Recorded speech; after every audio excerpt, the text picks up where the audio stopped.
Hello, everyone. I am so excited to talk to you today about this topic. There are two things that you should be focusing on when you're developing your content plan, and they are what are really going to make the content work for you and not the other way around.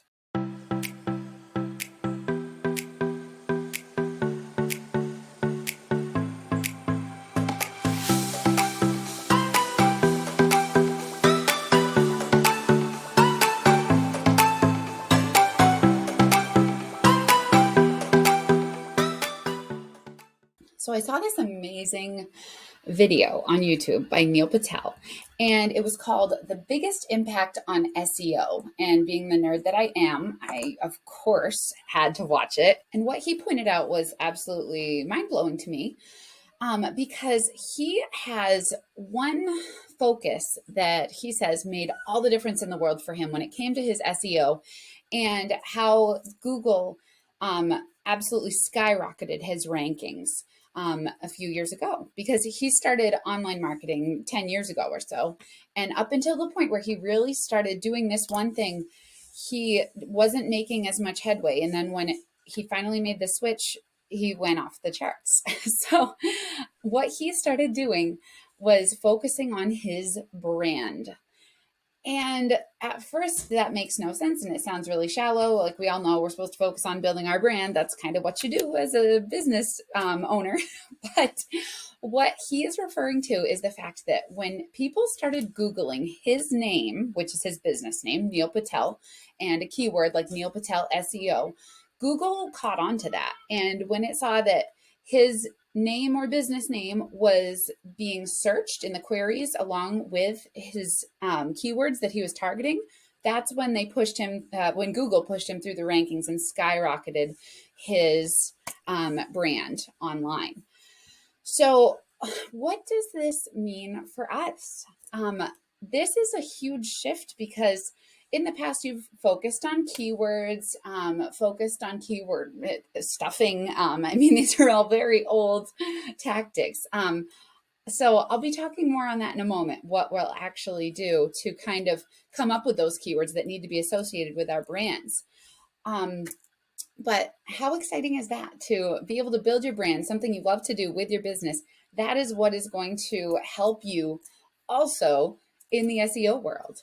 So, all right. So, of course, aside from SEO, I'm going to be talking about the fact that quality content marketing is still so needed to boost the know, like, and trust factor more than ever before because we're seeing it left and right that people don't want to be buying sight unseen from somebody that they don't know or they've never seen speak. Somebody that shows up online just as a brand and not as a person. Those potential clients aren't necessarily going to go and flock towards the person that they can't identify with. They want to feel like they're purchasing something from a real human. So aside from that, another huge benefit to getting yourself online and focusing on building your brand, making your little corner of the internet, is the fact that when you have a website for your brand, you have real estate that you own. If you're just on social media and something happens, Instagram kicks you out, something like that, and you've built your entire business around all of your Instagram strategies, that's going to be a big problem. So if you have a place online where you can actually focus on building that you can completely control, that is going to help you. And how are you going to get people to that? Sure, use the social media. That's all part of the plan. Funnel people over to your website, but you need a place where you can host your own content for them to consume and to hang out with you and get to know your brand better. Brief overview of how SEO has changed. As I mentioned, we're no longer just trying to optimize blogs for one keyword or anything like that. Definitely no keyword stuffing anymore. The current trends, according to Neil Patel, are focusing on backlinks. So linking your website via its blogs or pages to other websites that are reputable. Also focusing on LSI keywords, which are latent semantic index keywords. And that it sounds all fancy, but basically it means related keywords. So if you're ever searching for something online, like say the word cat in a Google query, sometimes Google will say something like people also search for, and it will give like feline or things like that. Those are your LSI keywords. So using those different words to help understand user intent. That's another SEO term if you haven't heard of it. So Google is trying to figure out what somebody's actually trying to search for when they put in a query. That is going to help get people to your website. If you're using different terms that are related, that people would type into the search bar to find you. And the third thing that the current SEO strategy encompasses is content clusters. And I love this one. This is such a cool concept to me. So you basically with a content cluster, to give it a 40,000 foot overview, is you have different pieces of content or types of content that you're focusing with on your brand. So say you're focusing on SEO and you're focusing on content repurposing and you're focusing on business coaches in your business, and you write articles about each of those type of things. You're going to write one major piece of content, like a really big long form piece of content in each one of those pillars, and coming off of it in your imaginary picture, you can imagine there are small blogs being written about certain keywords that have to do with that major topic. And so it's kind of like the spokes of a wheel. You have your great big piece of content, and then you have smaller topics, smaller blogs written around it. And then whenever anyone lands on any one of those blogs, they're all linked together in this thing that looks like spokes on a wheel. The entire topic cluster gets boosted in the eyes of the Google algorithm. So in a nutshell, again, those are the ways that we focus on SEO now. So you're probably thinking, why are we even bothering with SEO anymore? If people are going to get to know our brand and our name, and they're going to be searching for it on Google, we have to give them something to be searching for as far as keywords go. You have to have a website that actually encompasses the terms that they'll be looking for. So you want those two things to work hand in hand. And when you make your content plan for all of your content marketing, and hopefully you're making a quarterly content plan because it works excellent. I won't go up on that tangent. But when you make your plan, if you're focusing on building your brand aside from your SEO, it's going to work together in your favor so much. So, all right, so we've already established why we still pay attention to SEO and established the how. So now I want to give you some quick examples of how you can start building your brand. And no, I'm not a branding expert. That is not what my business is all about. Planning your content is my thing.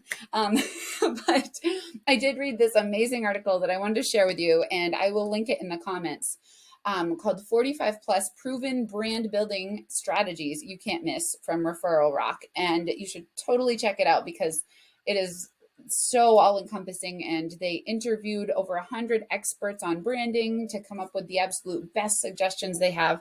So in rapid fire, here's a few that you can start thinking about if your gears are turning about how to start building your brand and get people searching for your name.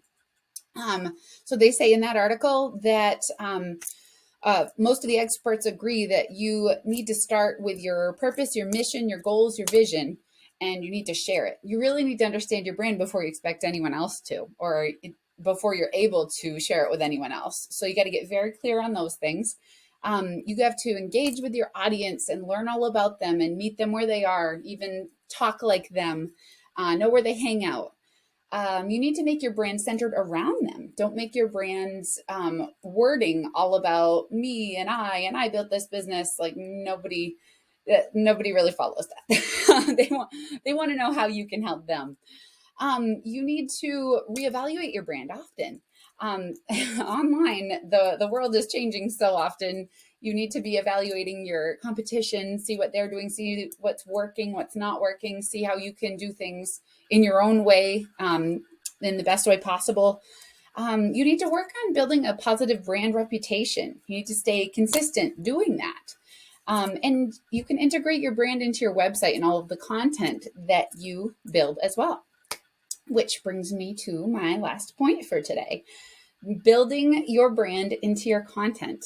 So when I make a quarterly content plan, I address SEO and your brand building at the same time. And I want to tell you how, because it's such an easy, straightforward way to do this. I totally encourage you when you're planning your quarterly content to start doing this as well. So make a chart, and across the top, you're going to have your brand's pillars, all the things that your brand focuses on.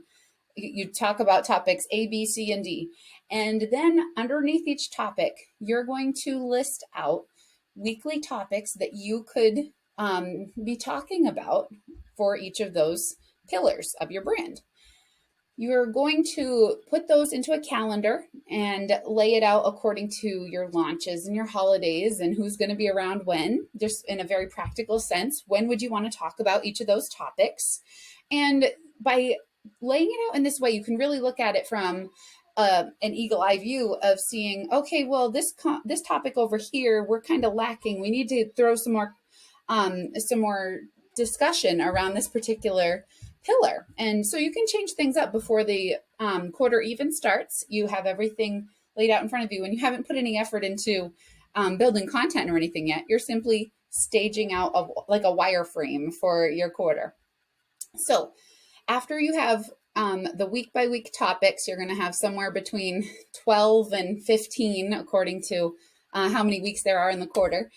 Then you're going to be planning out your weekly content, and you're going to get into the nitty gritty details of your Instagram posts, your blog posts, all of your SEO, your tags, the small details. So by doing all this, the goal is to be focusing on your branding and focusing on your SEO and getting to the point where you can have people Googling your name and your brand's keywords to potentially skyrocket you in Google rankings. So I hope you got some awesome info out of this video. I was so stoked to hear these new tips, and I can't wait to put them into play in my own business. So let me know below if you're already aware of using your brand to boost your SEO and how you're leveraging that within your business. I would love to hear what you have to say about that. So please subscribe, and I will see you next week. Have a good one.